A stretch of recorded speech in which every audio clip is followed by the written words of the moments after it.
ፈቃደኛ ነህ? አራት ነገር ልንገርህ በጣም የሚጠቅም ቀጥል። እኔ ተማር ፈቃደኛ ነኝ። በቃ እኛ የምናመልከው አምላክ አላህ አንድ ነው። በማንነትም በምንነትም አንድ አምላክን ነው የምናመልከው። የአንድ አምላክ አንድ ፐርሰን ነው፣ አንድ ማንነት ነው፣ ሁለት ሶስት ማንነት አይደለም። በክርስትና ውስጥ የሚመለከው ያለው ግን ሶስት አካላት ናቸው፣ አብ ወልድና መንፈስ ቅዱስ። ባይብል ግን ሶስቱ አካላት ይመለካሉ የሚል አታገኝም። የሚመለከው ማን ነው ካልክ ኢየሱስ ያመለከው አምላክ አለ።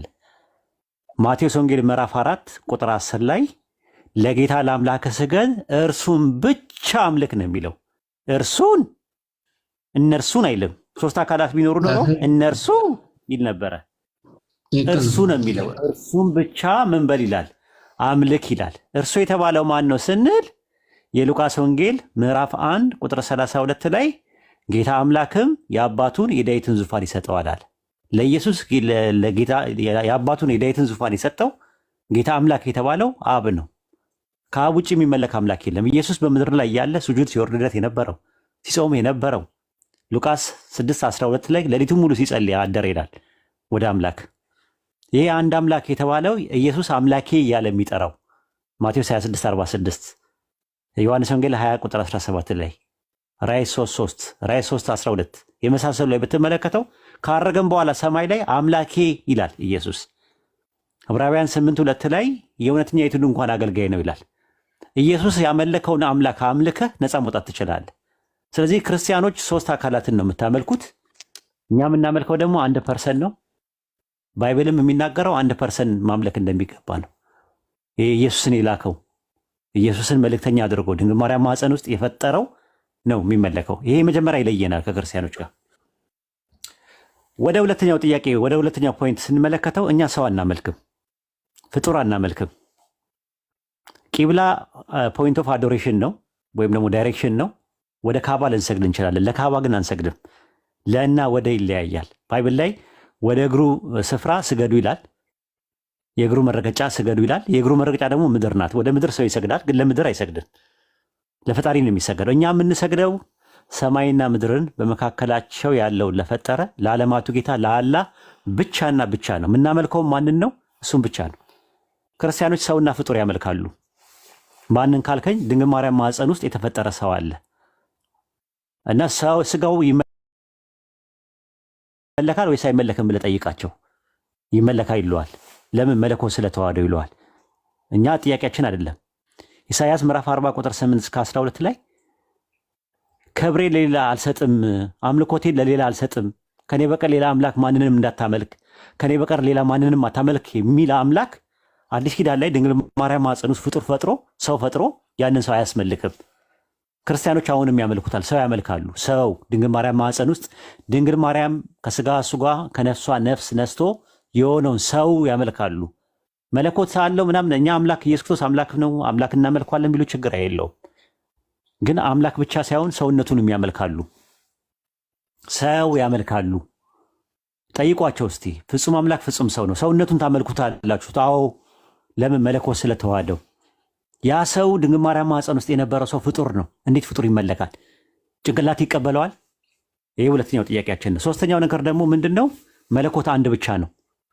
መለኮት አንድ አምላክ ብቻ ነው። ከአንድ አምላክ ውጭ መለኮት የለም። መለኮት ማለት ምን ማለት ነው ተብለህ ብትጠየቅ፣ መለኮት ማለት ሁሉ ነገር የሚሰማ፣ ሁሉ ነገር የሚያይ፣ ሁሉ ነገር የሚያውቅ፣ በሁሉ ነገር ላይ ችሎታ ያለው ነው። ከሱ ውጭ የለም።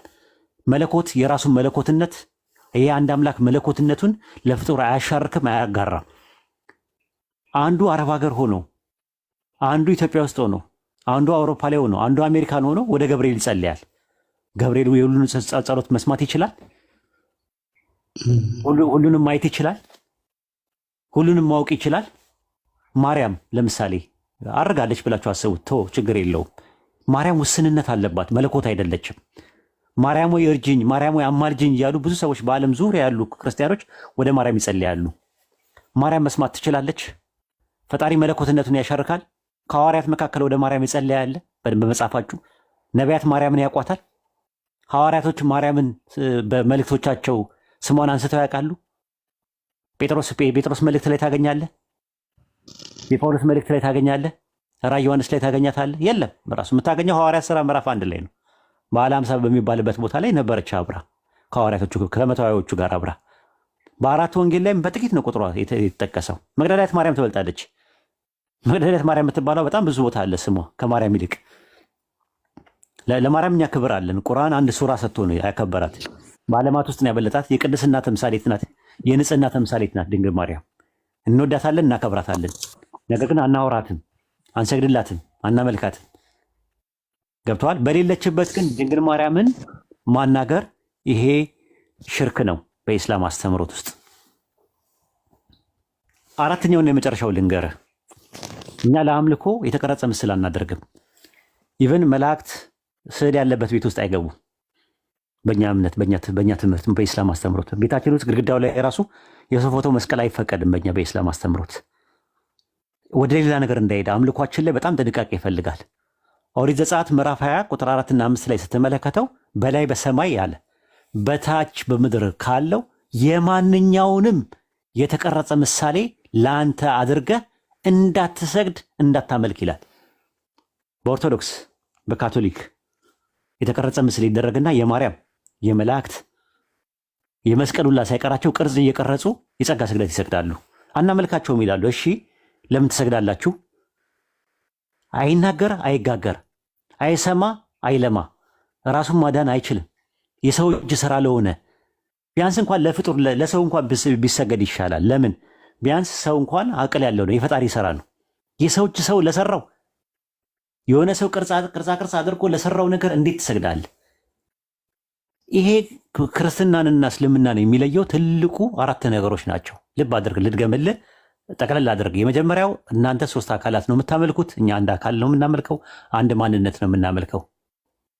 እናንተ የምታመልኩት ሰውና ፍጡር ነው። ድንግል ማርያም ማኅፀን ውስጥ ያለውን ሰው ታመልካላችሁ። ሶስተኛ መለኮት ብቻ ነው ሁሉን ነገር መስማት ማየትም ማወቅም ሁሉን ቻይ እሱ ብቻ ነው፣ ከሱ ውጭ የለም። ነገር ግን ሌሎችን እርዱን ድረሱልን እያላችሁ ፍጡራንን ትለምናላችሁ። እነ ሚካኤል እነ ገብርኤል እነ ምናምን መላእክት ምናምን ቅዱሳን ጻድቃን ቶ እንትኑ ራሱ። ከዛ ደግሞ የተቀረጸ ምስል ትጠቀማላችሁ። መስቀል ኢየሱስ ክርስቶስ ለተሰቀለበት መስቀል እንሰግዳለን። መስቀል ኃይላችን ነው፣ መስቀል ቤዛችን ነው እያሉ መስቀል ላይ ይሰግዳሉ። እንጨት ቀርጸው አንዳንድ የፕላስቲክ መስቀሉ ላይ ይቻለውን የብረት መስቀል አለ፣ የወርቃው መስቀሉ ላይ አለ። አይናገር፣ አይጋገር፣ አይሰማ፣ አይለማ። ምንድን ነው ማለት? ሰው እኮ ሊያቃጥለው የሚችል ነው፣ ማገዶውን ለማድረግ የሚችለው ነገር ነው። ስዕል ሰው ስስሎ ከላይ ምናምን ነገር አለ። ስዕል በራሱ ችግር ላይኖረው ይችላል። እንዴት ወረቀት ይሰገድለታል? ስዕል አድኖ ተብሎ ቅዱስ ስዕል ተብሎ ማን ነው? ከማን ነው የተማሩት? ሐዋርያት ናቸው? ነቢያቶች ናቸው? ስዕል አድርገው ለተቀረጸ ምስል አትስገዱ እያለ ባይብል ላይ ለተቀረጸ ነገር የሚሰግዱ ይፈሩ እያለ ባይብል፣ እናንተ ከየት አምጥታችሁ ነው የምትሰግዱት? ይሄ ነገር እንቅልፍ ካነሳችሁ ነው ይቀጣለሁ። ይሄ መልእክት ሰምታችኋል ክርስቲያኖች ሁላችሁም። ይሄ መልእክት የሰማ ሰው ሁሉ ቆም ብሎ ህይወቱን ማሰብ አለበት። የፈጣሪ ሐሳብ እስልምና ጋር ያለው ጥልልና ጥንፍፍ ያለ ነገር ነው። ግልጽና የተጠራ ነው። ቀጥተኛና ያልተዛባ ነው። ጊዜ ሰጣችሁ አጥኑ። ምነግር ነገር እሱ ነው። ነፃ የምትወጣበት መሰረታዊ ነገሮች እነዚህ ጋር ውጣ። ፍጡር አታምልኩ፣ የተቀረጸ ምስል አታድርጉ፣ ፍጡራን አትለማመኑ። ረሱል ሰለላሁ ዐለይሂ ወሰለም ዱዓ አምልኮ ነው ብለዋል። ራሱ ዱዓ ራሱ ኢባዳ ነው ብለዋል። ሰዎች በሌሉበት ይክዳሉ እኮ። የቂያማ ቀን መላእክትን ይጠይቃቸዋል። አናቅም ነው የሚሉት እነሱ። አይሰሙም። ራሱ ሁሉ ነገር መስማት አይችሉም። እነ ሚካኤል እነ ገብርኤል እነ ምናምን ነገር አይሰሙም። ራሱ ተመልከት። ስላስል ደርስ እዚህ ጋር እስሚዞ የከፈተው ነው። ስላስል የሰው እጅ ስራ ናቸው። የሰው እጅ ስራ ለሆኑት ይሰግዳሉ። ይኸውልህ እንዲህ ነው በቃ ቤተክርስቲያን ውስጥ ያለው ስዕል ተለጣጥፎ እንትን ትላለህ። እና አንዳንድ ጊዜ ወደ ማን ነው የምትጸልየው ሲባል ወደ አብም ወደ መንፈስ ቅዱስ ይላሉ ሰዎች። አንዳንዴ ወደ ኢየሱስ ይጸልያሉ። ድሮኛ እናካፍል ነበረ ራሱ። አንዳንዴ መንፈስ ቅዱስን ዛሬ የረሳው ይቅርታ አድርግልኝ እላለሁ። እኔ የነበረው አካፍላቸዋለሁ ራሱ። አንዳንዴ ቆይ ዛሬ ለአብ ነው የምጸልየው ነገ ለወልድ ምናምን። ሶስት አካላት ናቸው፣ 3% ናቸው። ሶስት አንተ የሚባሉ 3 ናቸው። እና መጨረሻ ላይ የሆነ ሳለ አይበቃል ወደ ኢየሱስ ልጸልይ። እነሱ ከገባቸው በቃ ኢየሱስ ነው አፌ ላይ የሚመጣው፣ እሱ ጋር ይሻለኛል ማለት ጀመርኩኝ። እና አንዳንዴ ይቅርታ መንፈስ ቅዱስ ይቅርታ ረሳው። መንፈስ ቅዱስ ሶስተኛ አካል አለ እንዴ? አምልኮ ይገባዋል። ሶስቱም ናቸው የሚመለኩት።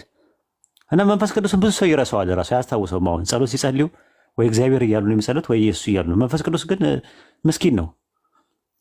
ፈጥሮ ምን ብሎ ማንም የማያስታውሰው ነው። የሚገርም ነገር ማለት ነው። እና አንዳንድ ፕሮቴስታንቶች ኢየሱስ ድንግል ማርያም ማኅፀን ውስጥ ሲፈጠር ማን የፈጠረው ስትሏቸው አብ ብቻውን የፈጠረው ይላሉ። እኮ ኢየሱስን ወልድና መንፈስ ቅዱስ አልፈጠሩትም። ስለዚህ ፍጡር ሆኖ ያልፈጠሩ አሉ። ወልድና መንፈስ ቅዱስ የሚባሉ አብ ነው ብቻውን የፈጠረው ይሏቸዋል። ኦርቶዶክሶች ደግሞ ሶስቱም ናቸው የፈጠሩት ይላሉ። ተመልሰው ደግሞ አሁን ደግሞ ራሱን ፈጠረ እንዲህ አይፈጥርም ይላሉ። ራሱን አልፈጠረም፣ የፈጠረው አብ ነው የፈጠረለት። ካልፈጠረ ደግሞ እንዴት ነው ፈጣሪ የሚባለው? ሁሉ ነገር ካልፈጠረ። ኢየሱስ ምድር ላይ ያለ ማንን ነበር ሲያመልክ የነበረው? አብን። ራሱን ስለምን አላመለከም? መንፈስ ቅዱስን ለምን አላመለከውም? አንድ ቀን ኢየሱስ ክርስቶስ መንፈስ ቅዱስ ጋር ጸልዮ አያውቅም። ኢየሱስም እንደረሳው እነሱም እንደረሱት እኛም ያኔ እንደረሳ ነው። እኔ ያሳዘነኝ ነበር አንዳንድ ጊዜ እና ምን እንደማድረግ ታውቃለህ? እንትን እላለሁ፣ ይቅርታ ሁላ ጠይቃለሁ። ወይ ረሳሁ ምናምን ነገር የዋህነት ነው የምነግርህ። የተነገረን ነገር ነው የምትነግረው። ከዚህ ሁላ ነገር እጅና እግራችሁን ሰብስባችሁ ሰማይና ምድርን በመካከላቸው ያለውን የዓለማቱን ጌታ ብታመልኩ ይሻላቸዋል። ይሄ አንድ አምላክ በአንድነቱ ላይ ሁለትነት ሶስትነት የለበትም። በሕያውነቱ ላይ ሞት የለበትም። አንዴ ሙት ነው አንዴ ሕያው ነው የሚባል ነገር የለውም። በጥበቃው ላይ እንቅልፍ የለበትም። አንዴ ተኝቶ ነበረ። ሲተኛው ሰዎች ፍጡራን የሚቀሰቅሱት አይደሉም። ማርቆስ 4 ላይ እንደዛ ነው። ራሱ ሐዋርያቶቹ ተኝቶ ሲቀሰቅሱት ነበር። መዝሙረ ዳዊት ምዕራፍ 121 ቁጥር 4 ላይ እስራኤልን የሚጠብቅ አይተኛም አያንቀላፋም ይላል። ይህ አንድ አምላክ የሚተኛ አይደለም። በሕያውነቱ ላይ ሞት የለበትም። ቁርአን ላይም ሱረቱ በቀራ ምዕራፍ 2 ቁጥር 255 ላይ እንቅልፍም ማንገላጃትም እንቅልፍም የለበትም። ራሱ አያንቀላፋም አይተኛም ራሱ። ኢየሱስ ግን ሲተኛ የሚጠብቀው አምላክ አለው። ማን ነው የሚጠብቀው አምላክ? ኢሳይያስ ምዕራፍ 42 ቁጥር 6 ላይ እኔ እጠብቅሃለሁ ይለዋል። እጠብቅሃለሁ፣ እኔ እጠብቅሃለሁ፣ ጥበቃ አለው ራሱ። ስለዚህ የእኛ አምላክ የምናመልከው በጥበቃው ላይ እንቅልፍ የለበትም። በኃያልነቱ ላይ ድካም የለበትም፣ አይደክምም። ኢየሱስ ይደክመው ነበረ። በጌትነቱ ላይ ባርነት የለበትም። ፈጣሪ ኢየሱስን ባሪያዬ ይለዋል። ኢሳይያስ 42:1 ላይ ባሪያዬ እንዴ ራሱን ነበር የሚለው ነገር ለማን ነው ባሪያ የነበረው? ኢየሱስ ባሪያዬ እያለ እየጠራው እሱ ደግሞ ኢየሱስ ደግሞ ጌታዬ ይላል። ኢሳይያስ 61:1 ላይ የጌታ መንፈስ የሚለውን የዕብራይስጡ አዶናይ ነው የሚለው። ጌታዬ እያለ የሚጠራው አምላክ አለ። ጌታዬ እያለ የሚጠራው። ስለዚህ ይህን ይመስላል ዘ ሰን ኦፍ ጋድ።